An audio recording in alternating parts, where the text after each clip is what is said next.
some canning, and we're going to do chicken. I happened to stop by a new store in the area, and they were having a sale on chicken breasts with no hormones, no antibiotics, all naturally raised for 94 cents a pound. So I got a good bit of it. Let me show you what we do.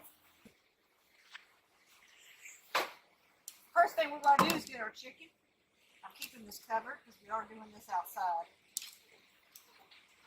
Trim off any fat. Every now and then you might find a little bone you need to get out of there. All we're going to do is cube this up.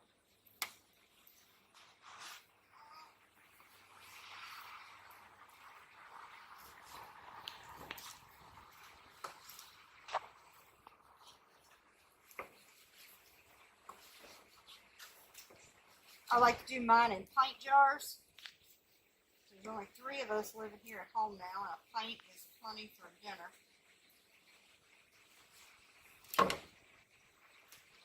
Pack it loosely into your jar.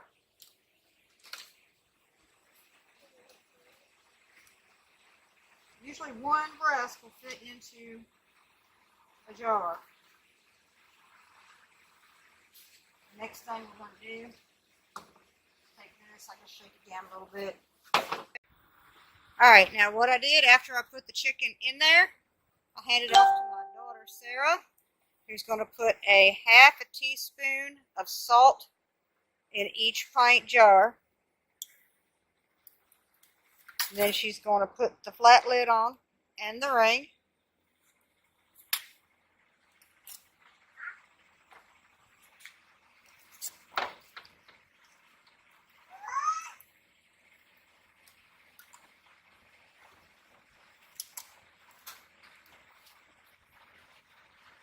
She's going to move those over here to the canner.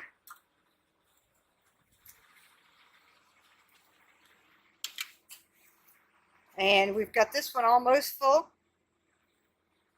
This canner here, I have the first layer on, and we're working on the second.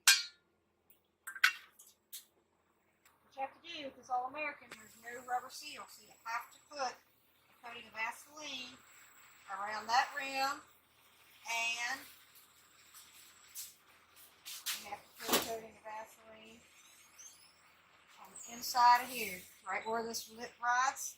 It's just a very thin amount. Oil works too, but I have found that oil tends to make the inside of the can sticky, and I don't like that. So I use Vaseline, just a very thin coat. Now we're going to line up this arrow with this notch in the canner. We'll set this lid on here, and we'll turn it. It has locks down here.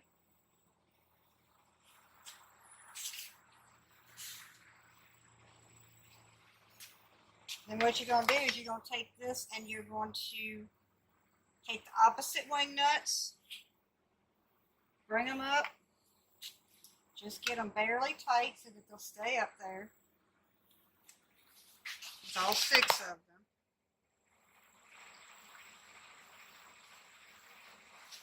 Then you're going to eyeball around this edge of this canner. And you're going to make sure that your gap is about the same all the way around, which it is. So now we're going to start tightening these both at the same time.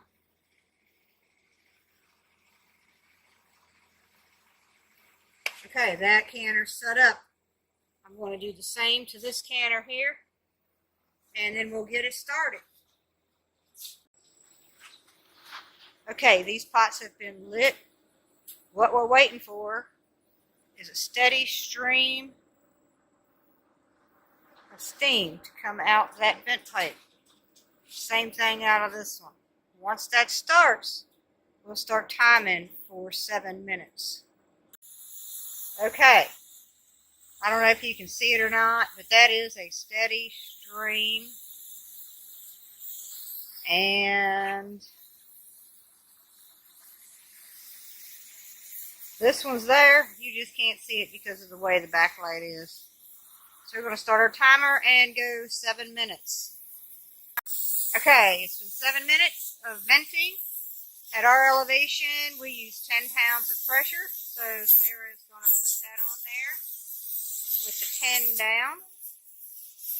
We're going to do the same thing with this pot.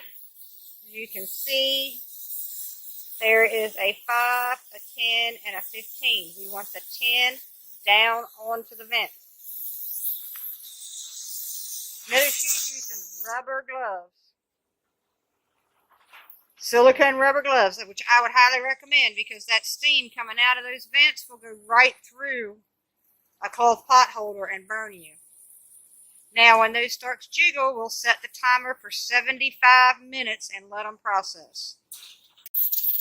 Okay, that was quick. You hear the jiggle? Both of these pots came up to temperature at the same time.